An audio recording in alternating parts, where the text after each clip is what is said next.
தாய் ஹமாமா அவர்களுக்கும் தந்தை ரபாப் அவர்களுக்கும் பிறந்தவர்தான் பிலால் ரலியல்லாஹு அன்ஹு அவர்கள். மெலிந்த உடல், சுருட்டை தலை, தடித்த உதடு, தந்தை வடிவை தாயின் வடிவை அவ்விருவருக்கும் தெரியாது மகன் ஒரு சுவனவாசி என்று. குரல் வளை நினைக்கப்பட்ட போதும் தான் அடிமையாக்கப்பட்ட போதும் இறுதி வரை ஈமானோடு இருந்தவர்தான் பிலால் ரலியல்லாஹு அன்ஹு அவர்கள். அக்காலத்தில் அடிமைகளை சந்தைகளில் தான் விற்பனை செய்வார்கள். விற்பனைக்காக வந்த பிலாலை உமையா என்ற எஜமான் வாங்கினார். ரசூலுல்லாஹ் நபியாக அறிவிக்கப்பட்ட தூதுத்துவ செய்தி மக்கா நகரெங்கும் காட்டு தீயைப் போல பரவியது. எல்லா மனிதர்களும் அப்போது ரசூலுல்லாஹ்வின் தூதுத்துவத்தை பற்றி பேசிக் கொண்டிருந்தார்கள். உமையாவும், அதாவது பிலால் அவர்களின் எஜமானன் உமையாவும், உமையாவை பார்க்க வருபவர்களும் முஹம்மது நபியை குறித்து கோபதாபத்தோடு ஆச்சரியத்தோடு பேசிக் கொண்டிருக்கும் அக்காட்சியை பிலால் அவர்கள் இடுப்புக்கு கீழ் ஒரு அரைஜான் துண்டை கட்டிக்கொண்டு கேட்டுக் கொண்டிருந்தார். உமையா ஜுமபு வம்சத்தின் தலைவன்.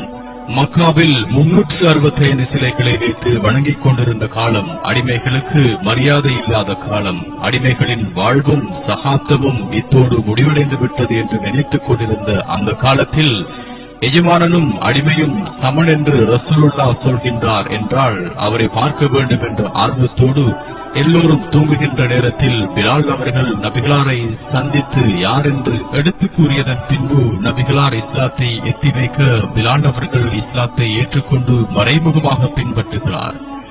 ஒருமுறை அம்ரு இப்னு அபஸா ரலியல்லாஹு அன்ஹு அவர்கள் நபிகளாரிடம் கேட்கிறார்கள், இந்த நெருக்கடியான நேரத்திலும், அதாவது மக்காவின் ஆரம்ப நேரத்திலும் இந்த மார்க்கத்தை ஏற்றுக்கொண்டவர்கள் இருக்கின்றார்களா? ஆம், எனது மனைவி ஹதீஜா. வேறு யாராவது உண்டா யா ரசூலுல்லாஹ்? ஒரு சுதந்திரமானவர் உண்டு, ஒரு அடிமையும் உண்டு. யார் அந்த சுதந்திரமானவர்? எனது நண்பர் அபூபக்கர் சித்தீக் ரலியல்லாஹு அன்ஹு அவர்கள். அடிமை பிலால் ரலியல்லாஹு அன்ஹு அவர்கள். இவ்வாறான சிறப்புடையவர்தான் பிலால் ரலியல்லாஹு அன்ஹு அவர்கள். பிலால் அவர்கள் போல அடிமையாக பார்க்கின்ற யாசீர், சுமையா போன்றோர்கள் எஜமானர்களால் மக்கத்து பெருவீதிகளில் கொலை செய்யப்படுகின்ற காட்சியை பிலால் அவர்கள் பார்த்தார்கள். பிலால் அவர்கள் இஸ்லாத்தை ஏற்ற விடயம் உமையாவுக்கு தெரிய வந்தது. உமையாவை ஏனையவர்கள் எரிச்சல் ஊட்டினார்கள். உமது அடிமை இஸ்லாத்தை ஏற்றானாமே என்ற வாசகத்தை அடிக்கடி கூறி எரிச்சல் ஊட்டினார்கள். ஆரம்பமானது பிலால் அவர்களுக்கான கொடுமைகள். சொல்லுண்ணா துன்பங்களை அனுபவித்தார்கள். பாலைவனத்தில் சுற்றி நின்று கொண்டு உமிழ்வார்கள். லாத்து உசாவை வணங்கு என்று வேதனை செய்தார்கள். கடைசி வரை பிலால் அவர்கள் அஹத் அஹத், அல்லாஹ் ஒருவனே என்று மீண்டும் மீண்டும் கூற மீண்டும் மீண்டும் கொடுமை செய்தார்கள்.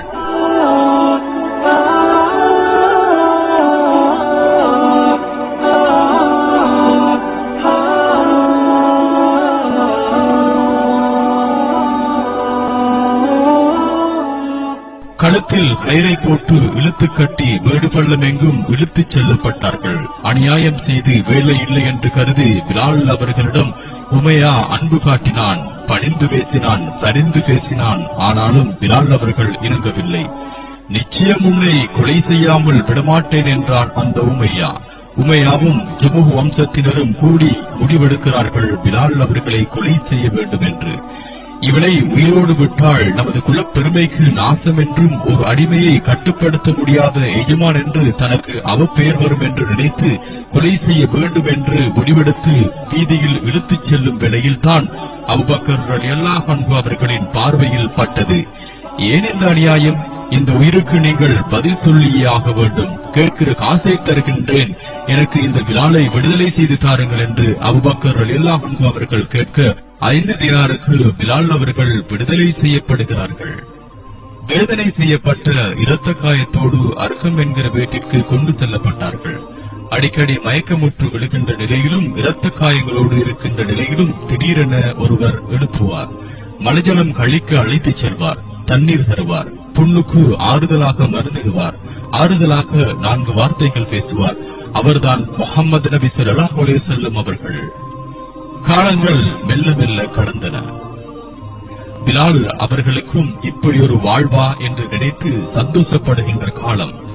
சுதந்திர பறவையாக சுற்றித் திரிந்த அக்காலத்தில் இஸ்லாம் பறந்து விரிந்தது. மதீனா ஒரு இஸ்லாமிய சாம்ராஜ்யமாக மாறியது. ஐங்கால தொழுகைகள் கடமையாக்கப்பட்டன. தொழுகைக்கு அழைக்க எவ்வாறு உத்திகளை கையாள்வது என்பது பற்றி கலந்துரையாடினர். மணி அடித்தல், கொம்பு ஊதுதல், தீப்பந்தமேற்றுதல் போன்ற ஆலோசனைகள் முன்வைக்கப்பட உமர் ரலியல்லாஹு அன்ஹு அவர்கள் கூறினார்கள், நான் ஒரு கனவு கண்டேன். அந்த கனவிலே இவ்வாறான வாசகங்கள் எல்லாம் அதில் இருந்தன.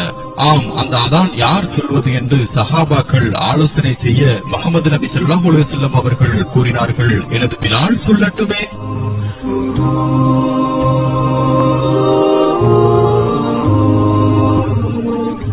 அல்லாஹ்வின் ரசூலோடு வாழ்க்கை நடத்தும் சந்தர்ப்பத்தில் தான் மிகப்பெரிய நற்செய்தி ரசூலுல்லாஹ் கூறினார்கள். நேற்றிரவு கனவு கண்டேன். உங்கள் காலடி ஓசையை சொர்க்கத்தில் கேட்டேன்.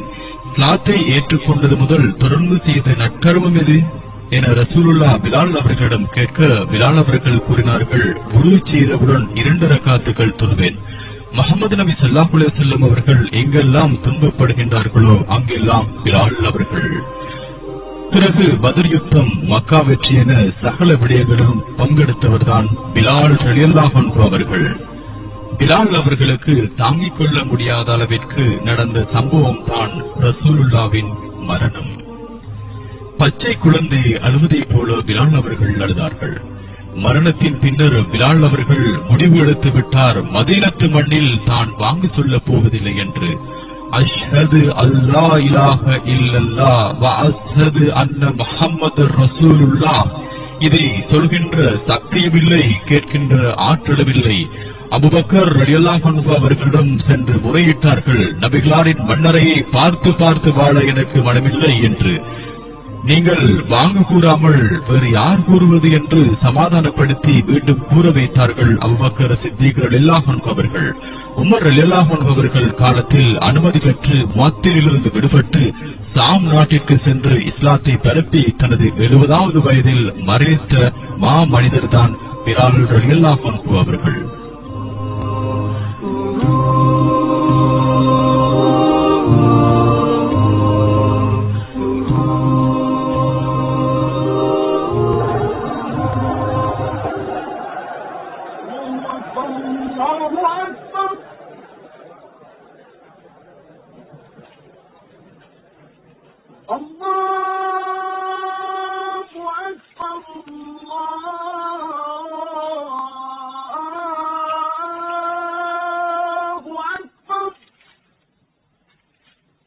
أشهد أن لا إله إلا الله.